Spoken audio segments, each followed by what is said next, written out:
beautiful.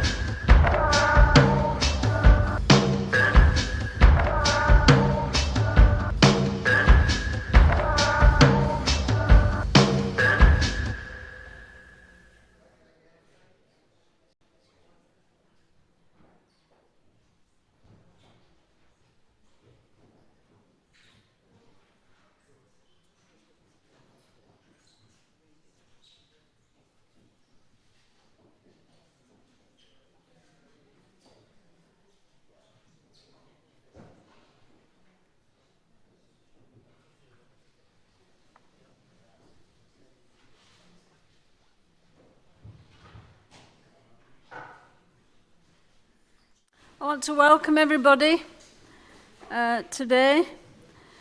We've gathered together. I want to welcome people outside.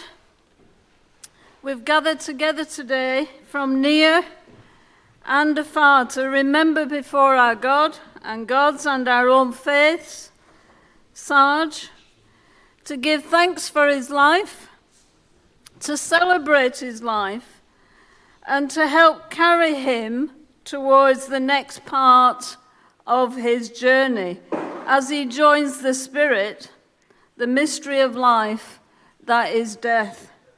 We're going to commit his body back to the earth, and most of all, we're going to comfort one another in our grief. So that's what we're going to do.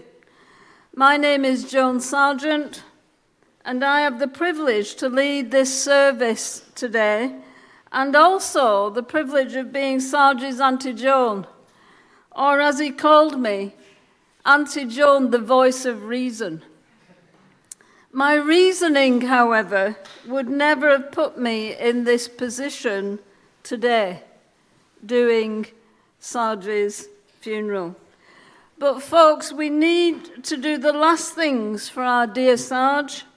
So we're going to do it together in love and in a manner very much chosen by Sarge himself and communicated via various sources full of the music that he loved and which he wanted for this occasion, as far as time constraints allow.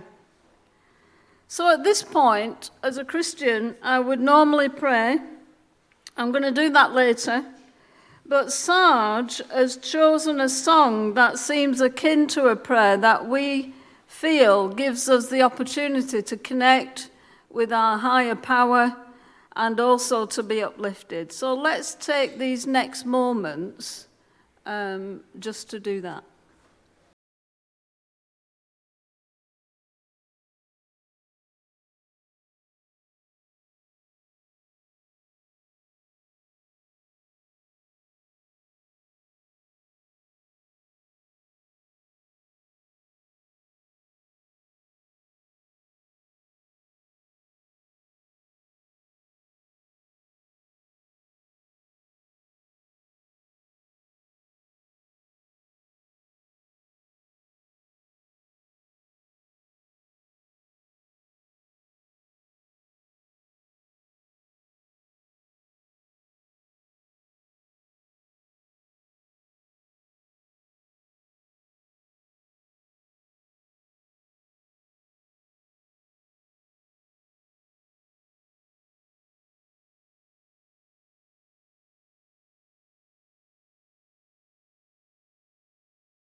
Some months ago, Sarge bought a Bible, primarily because it was old, historical, and possibly, in his words, haunted. And he never shied away from any alleged spiritual challenge. I'm a lay minister, and we had some great conversations. He did spend excited and happy hours looking through it and imagining the priest or the layman who might have dropped sparks from his clay pipe on the fragile pages. You can imagine him saying that, can't you? Leaving tiny burn marks amongst the script. In fact, in the last conversation I had with Sarge was on Christmas Day when he rang me up and he said, "Auntie Joan, happy Christmas. What do you think about John 1? And I said to him, "How long have you got, Sarge?" Perhaps he found these words and pondered on them from that Bible. It's from the Old Testament. For everything there is a season, a time to be born, and a time to die. Several thousand years ago, King Solomon penned these words that seem very appropriate for us today. In one short sentence, the author has expressed how fragile life is. This is what else it says in Ecclesiastes chapter 3. There's an appointed time for everything.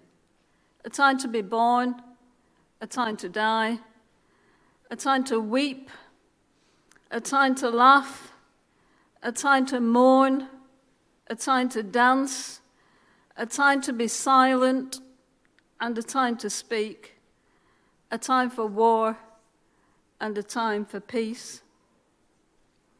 Today is a time to mourn, but it's also a time to celebrate and to give thanks for Sarge's life. So we're going to speak about him.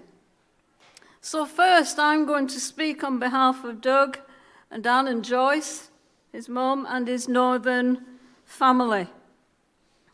Christopher David Sargent was born on the 14th of February, 1969. His mum and dad, Doug and Joyce, welcomed him into the family in Oldham in Lancashire.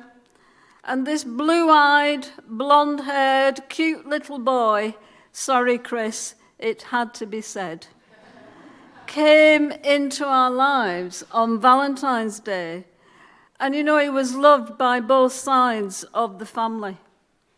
Growing up with his grandparents and extended family, with cousins to play with. Christopher was an interesting lad. You can imagine. He was creative, quirky, very quirky, a thinker, and very sensitive. In 1976, when he was 7 years old, Doug and Joyce moved to the Isle of Wight, and Chris kept in touch with his family in the north with very extraordinary letters, especially to his granddad Sargent. They invented all sorts of adventures and crazy stories, coupled with drawings that were amazing. Of course, Chris's creativity took him into the lifestyle he loved and the friendships he developed on the Isle of Wight, friends that are still close to this day. People like Gennaro, and of course Jenny, who taught him to body pierce at the age of 16. But who knew that he worked or volunteered at Sandown Zoo? Can you imagine him there? Doug remembers that when Chris was 14, he got to know Jack, the owner of the zoo, and Doug recalls going to find Chris one day. The owner had sent Doug to the alligator cage, where Chris apparently was changing the water for the alligators. Doug found Chris, of course, using a yard brush and a bucket of soapy water scrubbing the back of said alligator. Chris said to his dad, "Come in, Dad." Doug passed, of course, being a wuss, I think. He didn't want to go in. Doug also tells me that there's a photo somewhere of Chris walking down Sandown Beach with Jack, with a lion on a lead. Well, it was a baby lion apparently, but wouldn't you love to see that photograph? Chris eventually left the island, and I know he went to art college. And I think it was in Portsmouth that I caught up with Chris after a number of years. I think it was 1989. I'd been working in Afghanistan and I'd not seen him for many years. And we'd arranged that I would stay overnight in his bedsit. I got there early and I was sat on his doorstep waiting for my dear nephew to come. Suddenly, this man came around the corner, a tall man with a top hat, long blonde hair, wearing his leathers, trousers and boots, and I thought, wow, look at him. Look at this guy when he shouted, "Auntie Joan!" He came running up to me. And you know what we did? Because you know what he was like. We cried together. I'd not seen him for ages. I said, "Let me look at you." He said, "Are you shocked?" I said, "No, Chris, I'm a heck."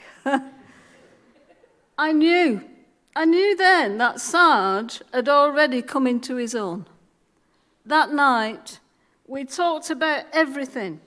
I slept in his bedsit, surrounded by dark art on the walls, thinking, this man is going to make a mark in this world. And do you know what? He did. Look at you all. How moving it was coming up the road with all of you stood outside. This man, Sarge, made a mark in this world. As a family, I want to say to you, we're so proud of the fact that Sarge pioneered so much in the body piercing profession and that he loved his music, even Cat Stevens. We're so proud that he set up safe and professional shops for people, even though when I brought his grandma down, Sarge said to me, "Auntie Joan, don't let Grandma look in that book." I managed to say to my mum, "Don't look in that book." She didn't. I did. I was shocked. Sarge said to me, "Auntie Joan, I'll do a body piercing anywhere on your body." I said, "I think I'll pass." Like my brother Doug, I wussed out of that. We're so proud that Sarge stayed true to his calling, that he became an elder Goth, that he always looked out for others, and that he never forgot his Lancashire roots. We are so proud that he continued to look after his mum Joyce, even though, in his own words, Auntie Joan, she's gone into another world.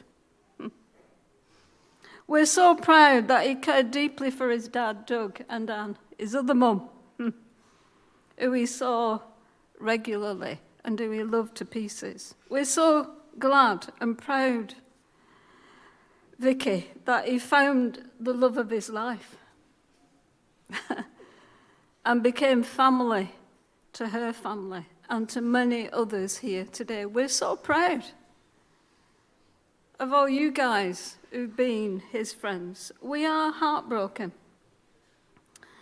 But, you know, we've been blessed to know this boy, this cute little boy, who became the legend that is Sarge Metalfatigue. And now we're going to hear from the love of his life, Vicky.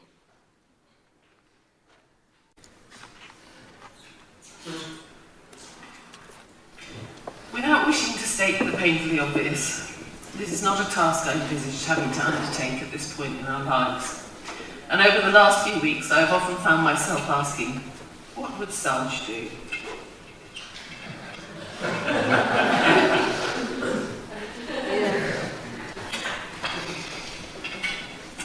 It is heartwarmingly clear that Sarge was many things to many people.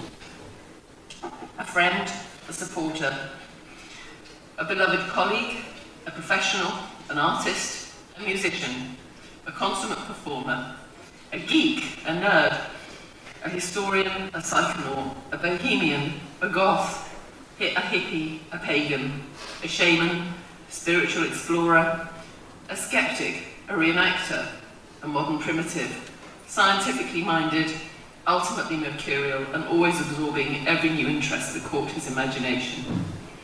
His creativity was legendary, boundless, sometimes chaotic, but always awe-inspiring. And his connections form a web of beautiful, eclectic souls, many of whom I see here today, others I know are watching from elsewhere.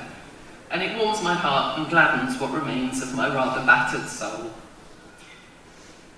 He was also a beloved and very loving son, grandson, nephew, cousin, and mentor, a proud godfather to Zeke, and has given me the gift of a warm and open-hearted extended family, for which I am eternally grateful. And the love we all feel for each other is consummately reciprocal, and has helped immeasurably navigating these stormy and utterly unexpected seas. Sarge and I were brought together by cosmic forces at just the right time, in a fast and furious union that could not have been predicted, replete with synchronicity and wonder. The fact that we met on April Fool's Day never ceased to amuse us. In the first few years of our relationship, I can confidently say I lived, really lived, more intensely, passionately, and expansively than I ever had before. As time passed and our lives were shaped by the twists and turns of fate, which has been somewhat cruel in many regards, but also bestowed many blessings, we were forced to adapt, compromise, facilitate, and nurture each other and those around us if we could. Even at our lowest points, we would try and rally and not rest on our laurels, despite the temptations to do so that did wash over us from time to time. And it is the bitterest of ironies that we were really beginning to feel we had a much brighter future on the horizon and were planning for it. We described each other as our constants, Gomez and Morticia, and when I love you seemed inadequate, we would add immeasurably, just to underscore the depths of our bond, regardless of the slings and arrows of fate. I am in no doubt that Sarge, in his new quantum form, is very aware that our bond has not been broken, just transformed by the inexplicable turn of our wheel of fortune, and I know I will never be alone. There is so much to say, so little time, and I think the best thing to do at this point is to share the load, as we always tried to do. So Sarge is going to speak his truth, recorded a few years ago, but which continues to resonate, albeit a little painfully in our current context. Take from this what you will, but I believe his message is to live your truth, be honest, be compassionate, make mistakes, make amends, love as unconditionally as you can, including yourself, and wave your freak flag high. I give you Sarge, my soulmate, my playmate, my inspiration, my heart's desire, never to be replaced and adored eternally in all his glorious, innocent reverence. Rest easy, my beloved, until we meet again.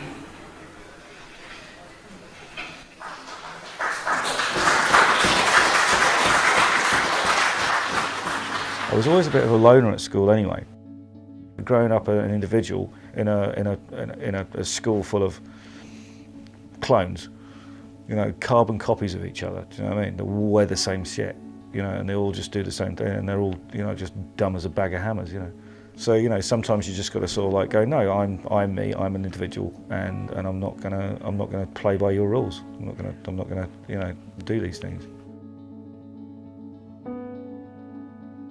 My name's Sarge, I am 45, I'm a professional body piercer, and I have been for 25 years.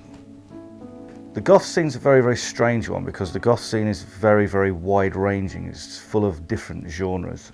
So when it comes to fitting into a specific genre of goth, I don't think I actually specifically fit into anything that I would be able to explain. Now that I'm 45, I'm finding it really strange. I've actually sort of like got more of a lust for life, than I had when I was 21. When I was 21, I really spanked the hell out of myself with drugs and drink, things like that. Whereas now I've actually got to 45, I've actually sort of like suddenly realised that I've got to slow down and I can't do these things anymore. But I've actually sort of like come to the conclusion that I would rather actually make it to 90. Yeah, I want to be here and be a miserable old bastard. I think my lust for life is literally just sort of like a longevity thing now. You know, I really have actually I do actually feel like an old vampire, which is great. I've always wanted to feel that way, and now I do. So you know, I don't want to die anymore. I want to carry on. If I could actually sort of like stay the same age as I am now forever, I would do. At a drop of a hat, and that's just a romantic view of it. Do you know what I mean? But that's actually quite a big gothic thing. So, you know, you'll find a lot of goths aspire to that. Dressing like this it's just like having a fancy dress party every day. People like me are like lifestyle, you know, just always dressed like this. I haven't got one normal piece of clothing at all. Everything's black. My problem is that I look out on the world and I see loads and loads of women that look exactly the same. You'd think that cloning was actually sort of like, you know, is supposed to be illegal, but not in Bournemouth apparently.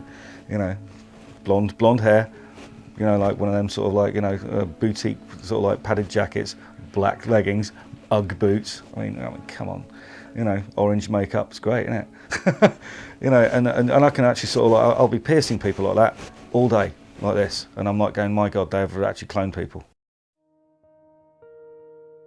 I originally wanted to be a vet, actually. I used to work at Sandown Zoo on the Isle of Wight. Don't know what happened there. I kind of fell back on body piercing because it was kind of, I was already body piercing by that point. Jordan is a very, very good friend of mine for a good 7 years. Unfortunately, he's dead now, but that was about 3 years ago. But yeah, he's sadly missed. His body modification thing was not as out of control as some people I know.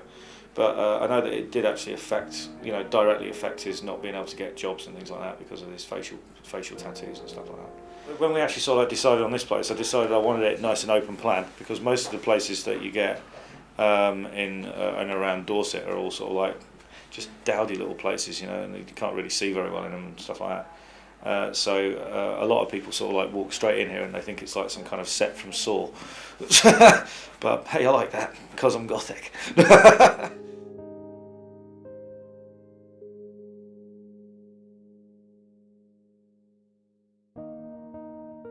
Being an individual is, as far as I'm concerned, the only way to go forward. You know, where are you guys going to come when the apocalypse come? My place, because I've got all the swords. You know, it takes people like me to, you know, to make these jokes.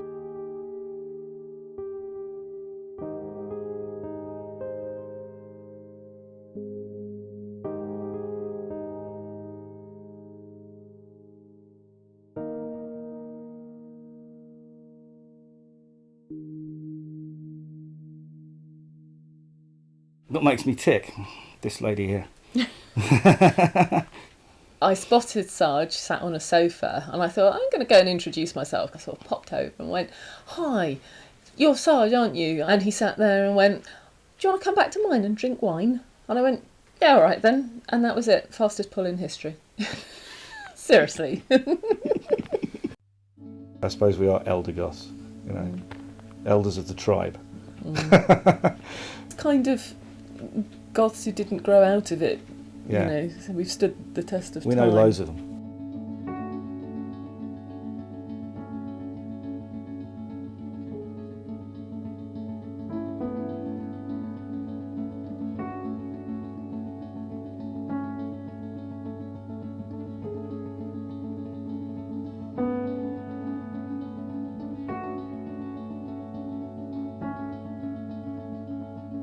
Part of my job as a live performance artist is also doing quite a lot of artwork at home as well. Now I've actually been sort of like collecting loads and loads of monitors over the years. I've always been working up to this day of just sort of like smashing them all up. I think that this piece of work is called I Am Obsolete. So, I am obsolete. Once upon a time I wanted to live fast and die young and leave a good looking corpse and all that. Well, you've missed that one, haven't you? I missed that one, yeah. We definitely need like an old goth, you know, old people's home. Wouldn't that be great? We'll have we'll all be 80 and we'll be still sort of wearing orthopedic knee rocks. And we'll have a bar, and we'll all get stoned, and we'll have strippers. It'll be great.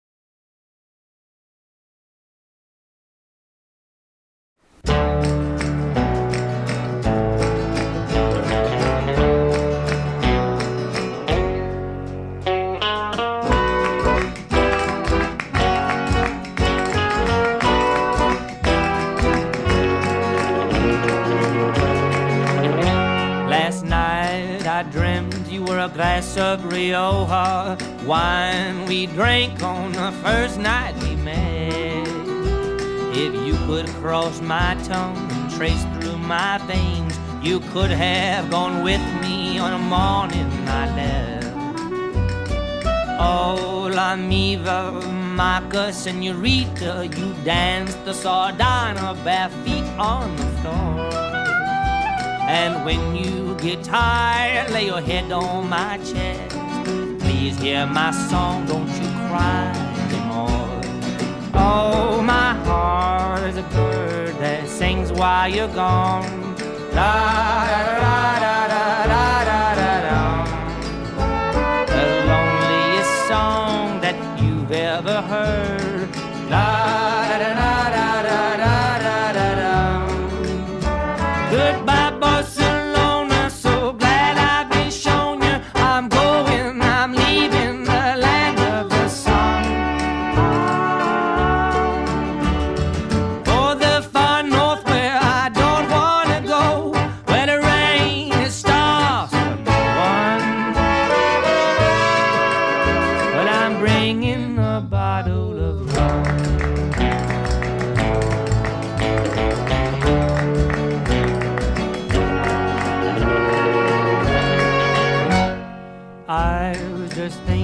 About my return, temptation like oranges lies ripe on the vine. Sagrada Familia grows taller each year, like my love for you that grows stronger in time. Oh, my heart is a bird that sings while you're gone. La da da da da da da da da. Loneliest song you've ever heard. La da da da da da da da da. Goodbye Barcelona, so glad I've been shown you. I'm going, I'm leaving the land of the sun. For the far north where I don't want to go, where the rain it stops for no one. But I'm bringing a bottle of rum.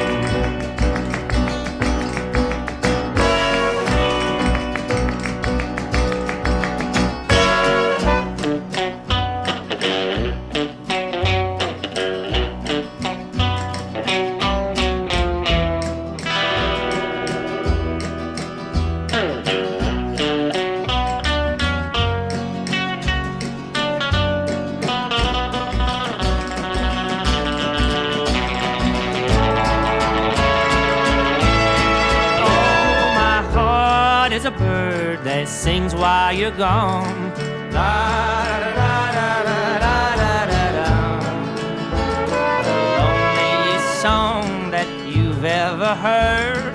La da da da da da da da.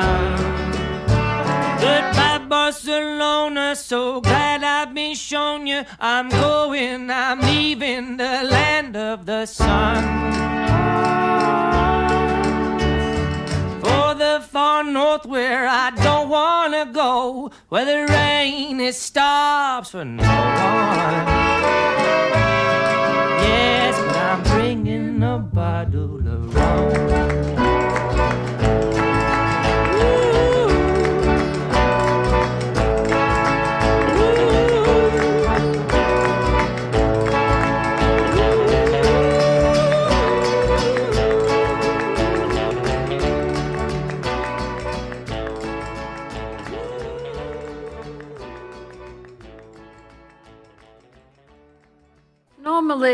would welcome others to share their thoughts and memories of Sarge at this point. However, it's very clear that his wishes were that this should be very much about the music that was very important to him.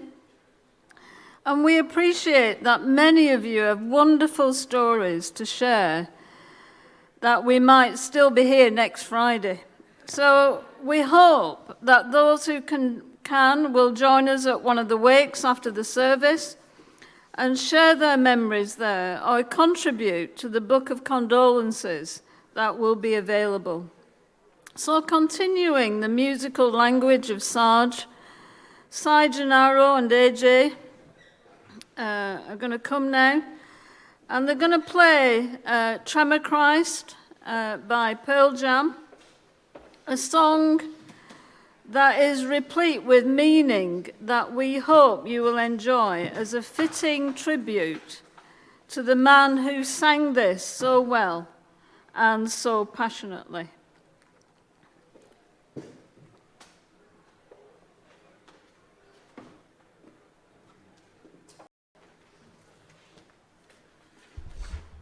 I'm just getting ready. Can I say thank you? Did I do that? That's what happens. Thanks, Sarge. Thank you to everyone for coming to the funeral of my best friend. I've always been Sarge's harmonica player, and over the years, Sarge said to me, he said, over the years, no, he didn't say that. He said, of all the harmonica players in all the world, you're one of them. To which I would always reply, and this always used to happen on stage, probably at O'Neill's, I'd always say, and over the years, Sarge, I came to regard you as someone I met. So, he's not here right now, he's everywhere because he's changed frequency, and it's a great pleasure to do this song, which everyone knew me and Sarge for the best. AJ's going to be Sarge, because I can't do the Sarge bits, and I'm going to be Gennaro, because that's who I am. You want that higher? So this one's for you, Sarge. Miss you, man, and see you soon at the great gig in the sky.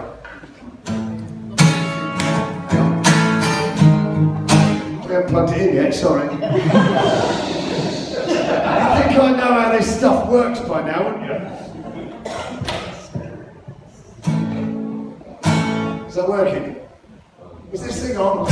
Okay, here we go, we'll start again.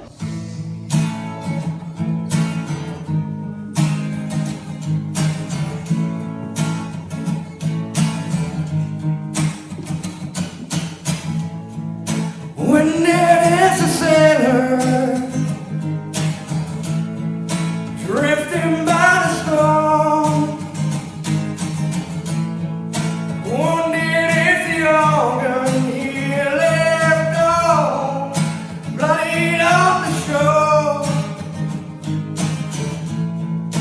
George was a savior, drowning in his way.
Can you hear me?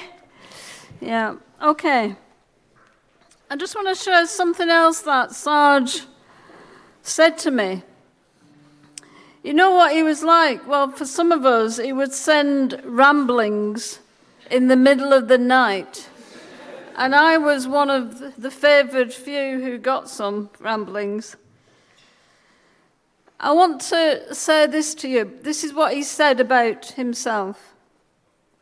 You will be proud to know, Auntie Joan, that not only am I a minister for the ULC, I'm also the Church of Lebowski. I don't know what that is. A Pastafarian, Church of Subgenius, a Druid, a Satanist. But you know, there's two boring factions going on there, and there's such a drag. Stuck my toe into the OTO, but they're just as bad as the Satanists. A lifelong anthropologist of anything remotely spiritual, especially the Cathars.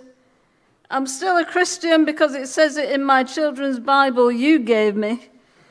It says Christopher became a Christian in 1972, so who am I to doubt that? One of my friends is convinced I'm a Yaqui Indian sorcerer. I got quietly asked if I'd be interested in becoming a Mason.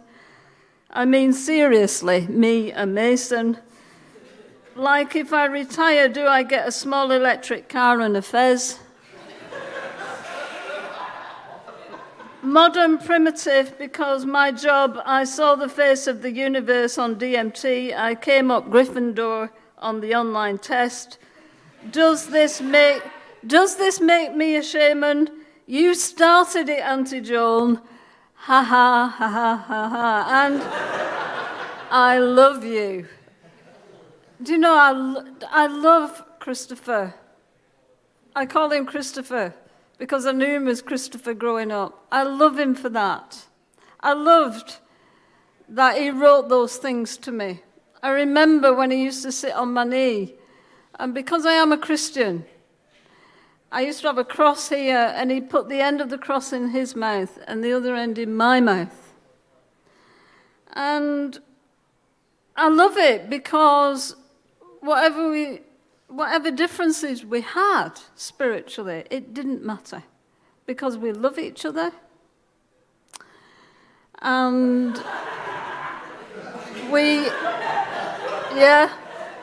I know he'd do that if he wanted. Because he was an irreverent nephew. I love that. Don't you think? I would say God's timing is perfect. This is something else he said, and I want to say this to you folks, because I know that you guys are hurting and grieving. This is what he said. There's a line in a song by the band Free. When I asked a wise man which was the way, he said, follow your heart and look for yourself. And come back and tell me what you've learnt. So I guess, said Christopher, I'm a mover, which is groovy, right? Nobody uses the word groovy anymore, although I always say far out. So I'm keeping that one fresh. I'm hoping you guys are surfing the storm. This is what Sarge is saying to you today. I'm hoping you're surfing the storm. And whilst we have some time on our hands, I may have some existential angst, mostly about history, some about our family's choices about religion, but I'm basically still your pagan nephew. But I just hold close to myself that me and Vicky are some kind of weird go-to that has no real underlying existential faith. Yes, Auntie Joan, we're all the Addams family. So we're now moving towards the end of this service, to the commendation and the committal. But before that, we're going to show our love and gratitude. So I am going to pray. So let's pray. Lord, we've come today believing that all human life is valuable and that the truth, integrity, and hopefulness which resides in each life lives on. We come believing that Sarge's life, which we celebrate today and for which we now experience great loss, is joined in the eternal continuum of human endeavour, stretching into the past and into the future. His life was lived in its uniqueness with us and has now passed into the ultimate community of human and cosmic existence. The gifts and graces which he offered are not lost to us. The creativity which he brought to us in his life and relationships lies now within our own lives and travels into the future with us. Our lives are more beautiful because we knew him. And so we simply say, thank you. Thank you to the forces that blessed us with that opportunity of knowledge. And we give thanks for Sarge, for all that was good in his life, for his personality, and the memories that we treasure today. And we want to ask for peace and comfort, especially for Vicky, for Joyce, Doug and Anne, David, Haley, Dan, Emma, Ollie, his godson Zeke and Sam, Zeke's mother and Sarge's close friend, Fairheart and Justine, and his Metalfatigue family, his Northern family, who represented today, Gennaro, AJ, and his musical family, Tyler, who remains a good friend, and a family whom he held very dear to his heart, his Goth family, and all the many, many family and friends gathered here today, and for all who he has met on his journey of life, and whom he retained the utmost affection for. We give thanks that at a time of great need, a strong and close-knit community was forged among family and friends with bonds that were already strong, but that we hope shall never be broken. Lord, you wept at the grave of your friend Lazarus. Look with compassion on this family today. Bless them and help us, Lord, as we grieve together. Amen. So now we've got the commendation and the farewell. So if we'd like to stand together. Sarge, we've spoken about you today. I want to say, Sarge, well done. Well done, dear boy. Thank you for all the things that you've given to us. We respect your journey through life with all its realities, and we pray now and we commit you to God. Travel safely into the next part of your journey, and be assured that our love goes with you. So as we leave, we're going to go now to Sarge's resting place. We're going to hear the song Free Bird, and then we're going to gather and lay him to rest outside.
bird.